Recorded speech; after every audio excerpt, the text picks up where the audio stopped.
As Iris previously mentioned, our resolution is resolved that the United States government should immediately repeal the Don't Ask, Don't Tell policy. This policy bans gays and lesbians from openly serving in the military. Essentially, the repeal of Don't Ask, Don't Tell would be a stepping stone for total equality for all people. The negative may argue that sexuality has no place in the military, but that is not the reality of the situation. If a soldier has a picture of him and his wife, that is perfectly acceptable. But if a soldier takes out a picture of himself and his partner, he will be condemned and discharged from his position. Iris and I have developed a practical and desirable plan for Congress to repeal the Don't Ask, Don't Tell policy that will allow all homosexual men and women to serve openly in the military.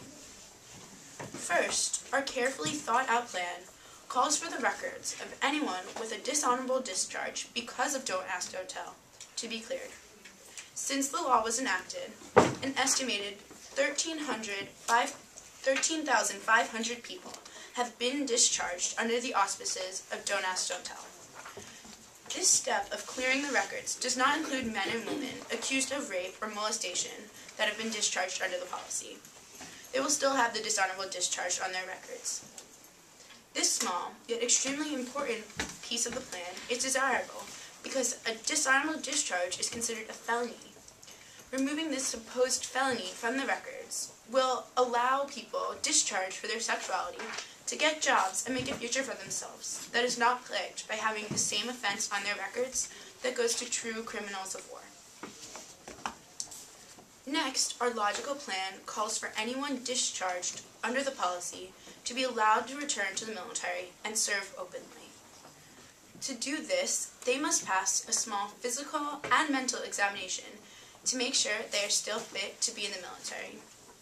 They will not have to truly re-enroll in the military if they pass this test. Their full ranking prior to the discharge will be reinstated, and they will be reincorporated into the military in their full position. This will benefit the military by increasing the number of servicemen and women, while also benefiting the individual by providing a career for them. Every aspect of the repeal of Don't Ask, Don't Tell will benefit not only the military, but also the individual people whose livelihoods were truly destroyed by their discharge under this immoral policy. Our plan would go into action very quickly.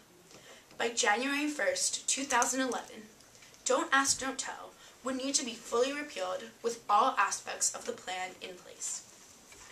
This would work out perfectly for the military because with the new year brings change. The desirability of this plan is more than evident. Equality for all people is something that the American government strives for. Yet this policy depletes that equality and makes our country look unjust. The American public is calling for the repeal of this act, yet the government is not providing the necessary actions. According to a poll run by CBS News, 75% of Americans favor allowing gays to serve in the military, and 61% of Americans that have served or are currently serving in the armed forces agree. The repeal of Don't Ask, Don't Tell is practical as well because it increases the number of men and women able to serve in the military, a figure that has been slowly declining over the years. An article by the Boston Globe proves this with just the African American population serving in the military that has dropped 85% since 2000, with 42,000 enlistees that year dropping to 17,000 in 2005. Because of Don't Ask, Don't Tell, the American ideal of equality is falling to pieces, and with the immediate repeal of Don't Ask, Don't Tell, the pieces will surely be restored. Thank you, and vote affirmative.